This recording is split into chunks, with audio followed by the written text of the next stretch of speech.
International football out, club football in. Yes, ladies and gentlemen, the football that we love is back. The La Liga and the Premier League preview is here again. Sit, relax, and enjoy.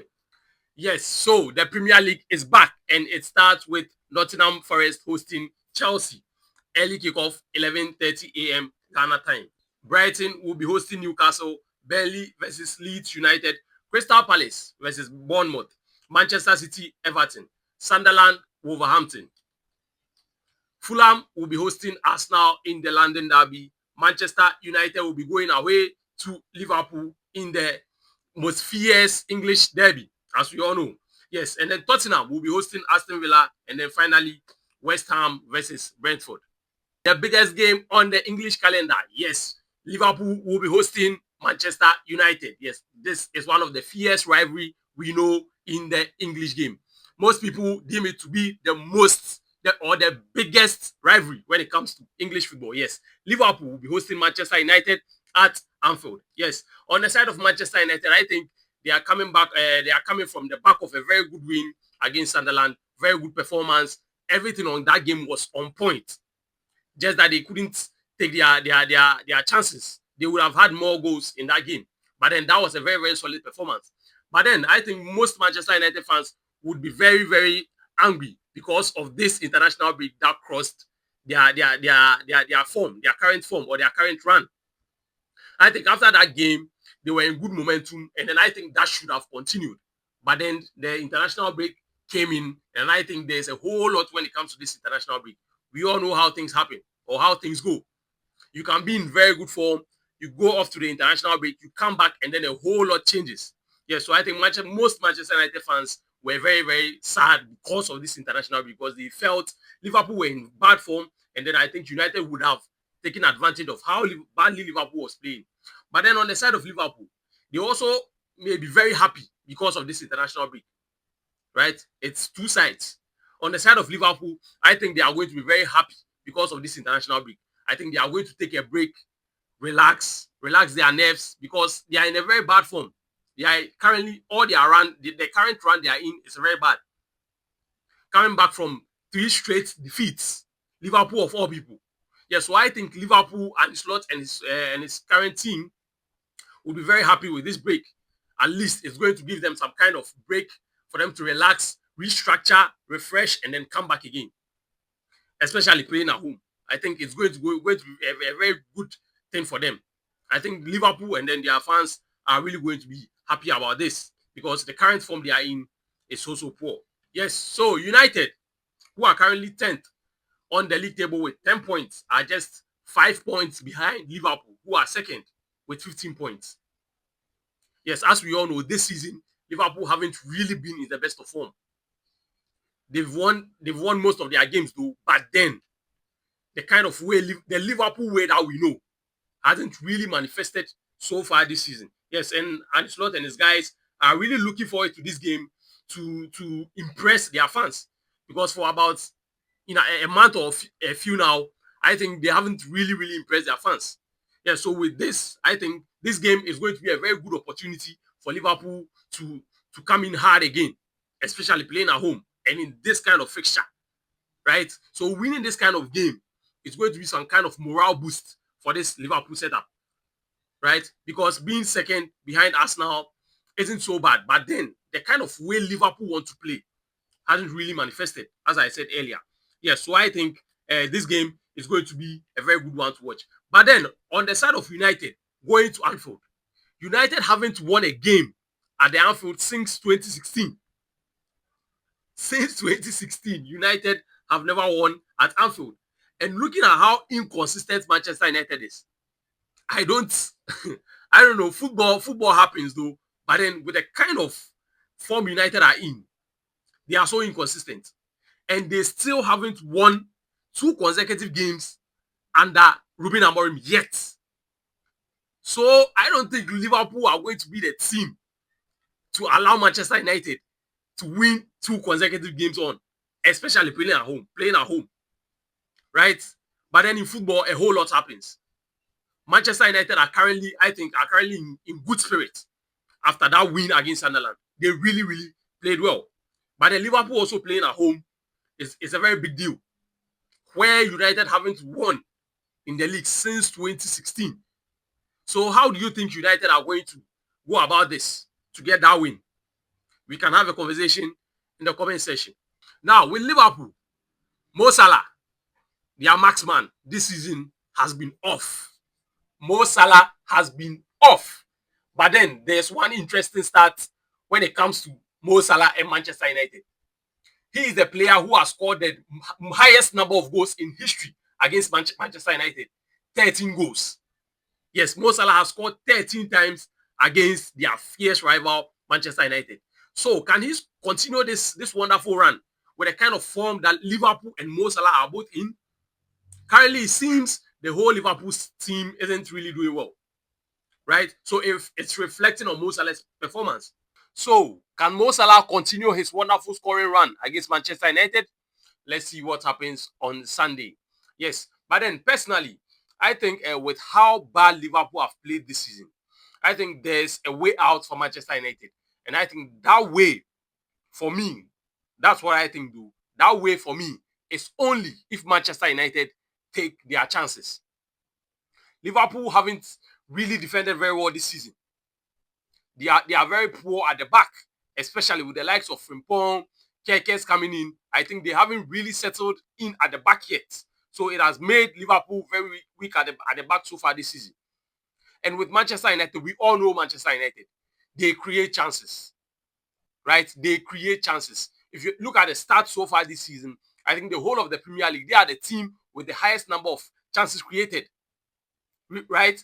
In the final third, they create. But then the only problem is they fail to convert their chances. Yeah, so in this game, the only way out for Manchester United is for them to convert their chances.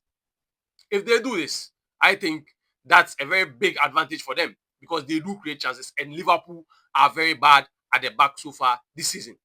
But then on the side of Manchester United, very good in attack, but then they've been so bad in defense so far.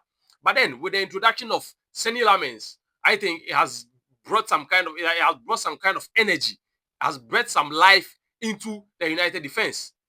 Looking at that performance against Sunderland, so impressive. It has brought some sense of safety into that United defense, right? Because as a team, right, when you play and then you have a secure goalkeeper, someone that you think you can rely on, you play with some kind of freedom. And I think Senny Lamens has really brought that sense of security to that Manchester United defense. So let's just see what happens on Sunday in this interesting game. Nottingham Forest will be playing at home to Chelsea. Yes, and I think with Nottingham Forest, it's really interesting and it's really sad as well with how they are playing so far this season, right? Especially with how well they played last season. They really did well. They played well to the extent that they even had an European spot. They are currently playing in the Europa League, right? But then, so far this season, after sacking their former boss, Nuno Espirito Santo, I think things have really taken a wrong turn, right? Things have taken a wrong turn that like people are so surprised, especially with the kind of signings they've made this season, right? After that Club World Cup, they signed a lot of players from this Brazilian leagues and other European leagues. They really spent big in this transfer window. But then, currently, they are 17th on the league log. What is wrong with Nottingham Forest? Is it the sacking of Nuno? Personally, I think yes. Because he has played with them for a very long time, and then I think he has his blueprint on this team. But then, Ange Postecoglou coming in as well brought a different vibe to the team. And as we all know, Nuno Espirito Santo was present when all these signings were made. But then he was sacked and then Ange Postecoglou came in. So these players are not Ange Postecoglou players, right? So I think this has really contributed to Nottingham Forest's bad form so far this season. With the kind of signings they've done, Hugo Jesus, the likes of McT from Manchester City, Douglas Luiz from Juventus, a whole lot. So we're expecting them to build on how good they were last season. But then I think it has really taken a wrong turn. With Nottingham Forest, so far this season, they've played 7 matches and are having 5 points. Currently sitting 17th. That shows you how poor Nottingham Forest are. With Chelsea, on the other hand, I think Chelsea are coming from the back of a very, very, very important win against Liverpool, beating Liverpool by 2-1 at home. Yes, with this kind of result, I think Chelsea and their fans will be looking to build on it, because winning against Liverpool gives that kind of confidence, that kind of energy coming into this game, right? So personally, I think Chelsea, with the kind of way with the way they played, especially against Liverpool, they really, really played well, and I think they deserve the win, right? They really deserve the win, and I think the gods of football were behind them on that day, and they scored at the last minute. Currently, Chelsea are sitting 7th on the league log with 11 points, and I think that's not so bad so far this season, right? Not so bad, not so good, because we all know Chelsea has been inconsistent so far, right? There are certain games you expect them to win with ease, but then they end up drawing or losing. This Liverpool game that they won was so unexpected, even from their fans. Most people didn't expect Chelsea to beat Liverpool that convincingly, and even playing very well as well. They didn't just beat Liverpool, they played very well too. Yeah, so going into this game, I think Chelsea are in really, really good energy, right? I think this game has to really go their way, because from the way they played against Liverpool, that's where I'm picking my points from, right? And the kind of form most of these players are, the likes of Estival going on international duty and scoring for Brazil, right? All these things really contribute to the team's energy, right? In the last 5 games against Forest, Chelsea have won 2, lost 1, and drawn 1, with Forest winning the other one. Yes, so that shows you that this game or this fixture isn't an easy fixture for Chelsea so far, though. But then, I think with the current form that Chelsea are in, and with the stats that I have right now, the win probability is as follows. Chelsea are having a 48% win probability to Nottingham Forest 27%. I think with this, it tells you a whole lot, because Nottingham Forest have been in bad form so far this season. I think the whole of this season, they've won just 1 game. With the caliber of players they have, with the way they played last season, coming into this season, I think it's so poor on the side of Nottingham Forest. Yes. So with Chelsea going into this game against a very poor Nottingham Forest side, I think Chelsea are really having the upper hand in this game. The London Derby is upon us as table toppers take on Fulham. Yes, Arsenal have been in very, very good form so far this season.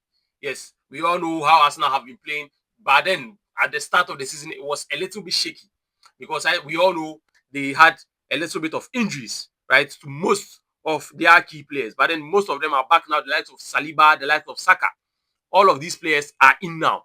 Yes, and I think Arsenal are playing so well so far. Fulham, on their side, are coming back from 2 successive losses away from home. One against Bournemouth, and then the other against Aston Villa. Arsenal, on the other hand, have won 4 of their last 5 games. And then the other one came as a draw, which was against Manchester City, right? And I think in that game, they were really, really so unlucky. I think they should have won that game, because they really, really played well. Yeah, so with the kind of form that Arsenal are in, Fulham also, on the other hand, haven't really been in very good form, right? They are in fair weather form. We won't say they are so good. We won't say they are so bad, right? But then they are also doing well. But with the kind of game, or with the kind of game plan, with the kind of structure that Arsenal have put in so far this season, with the kind of players Arsenal have brought in this season, I think Arsenal really, really have the upper hand in this match. The last 5 games in this fixture has produced 2 draws. Arsenal winning 2 and Fulham winning 1. Yes, so in this game, with the win probability that I have, it goes as follows. Fulham are having a 21% win probability to Arsenal's 56% win probability. But then, with Arsenal, I have observed something. From the way Arsenal have played with the past years, I think I'm having a problem with the way they play with jokers. It seems bringing in a striker hasn't really shown, or the numbers so far haven't shown, that Arsenal are really playing to their striker. You know, for so many years now, Arsenal and their fans have been complaining that they are not playing with a striker, or they are not having a striker so far. That's why they are not winning the league. That's what most Arsenal fans say. But then, this is the situation where you brought in Gyökeres. But then, Arsenal, how many goals has even Gyökeres scored so far when it came to Arsenal? I think about 3 or 4. I stand to be corrected. Right? It clearly shows that Arsenal are still not playing to the number 9. Arsenal are getting the goals, right? It's coming from all departments. But then, with the exception of the number 9 position, the number 9 was brought in to score. So why are you not still playing through him?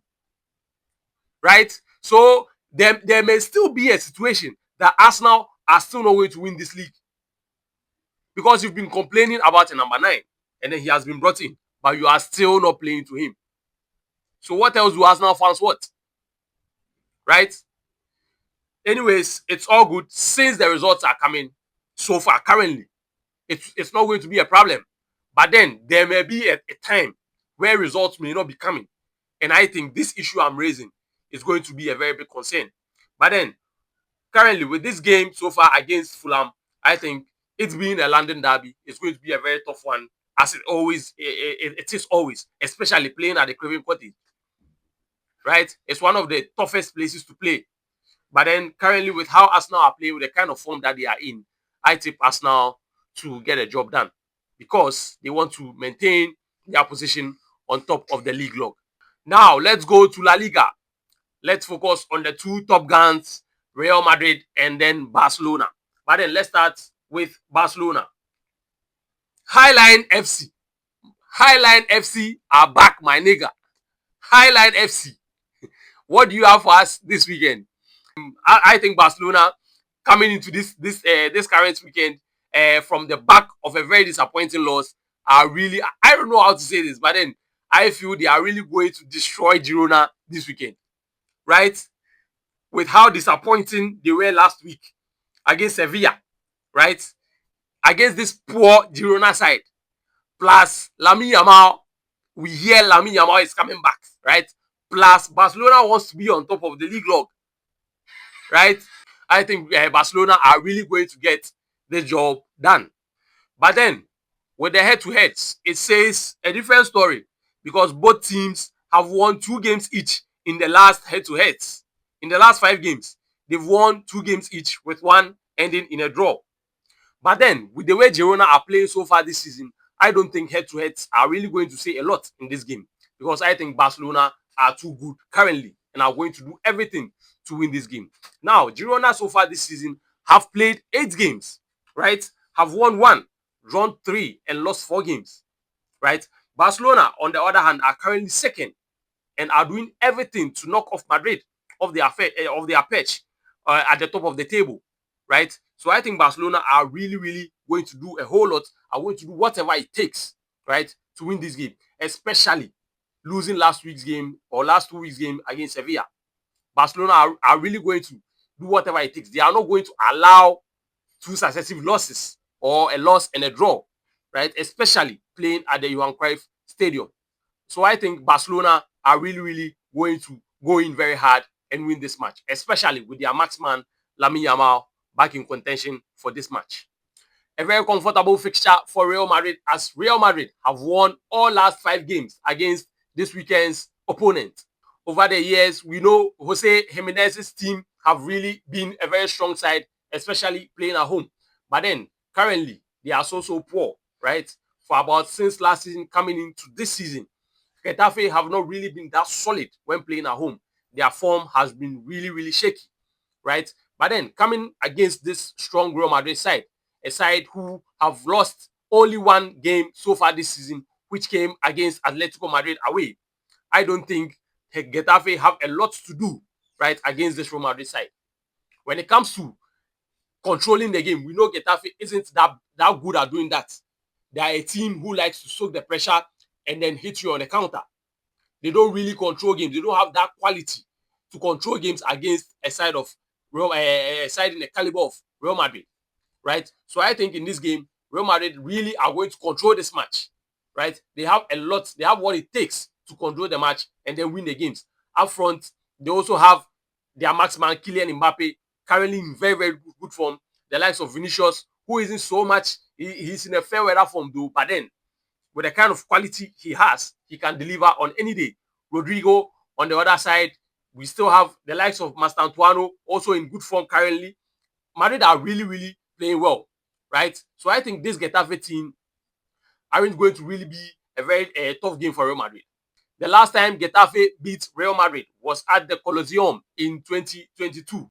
Getafe have won 1 in the last 5 games, drawing 2, and then losing 2 as well. Yes, Real Madrid, on the other hand, have played 10 games so far this season in all competitions, and then winning 9 of them and just losing just 1, which I said initially, which came against Atletico Madrid. Kylian Mbappe has really been in impressive form, and he continued this his form when he went to the international break and played for France. He scored when they played against Kazakhstan, right, in that international break. So I think Kylian Mbappe is in really good form, and he has showed it over the years. He has showed it over and over again, even on international duty, that this is what he can do. Yes, so coming up against this Getafe side, I think Getafe are really going to be wary of how good Kylian Mbappe is, right? He has found his scoring boots currently so far.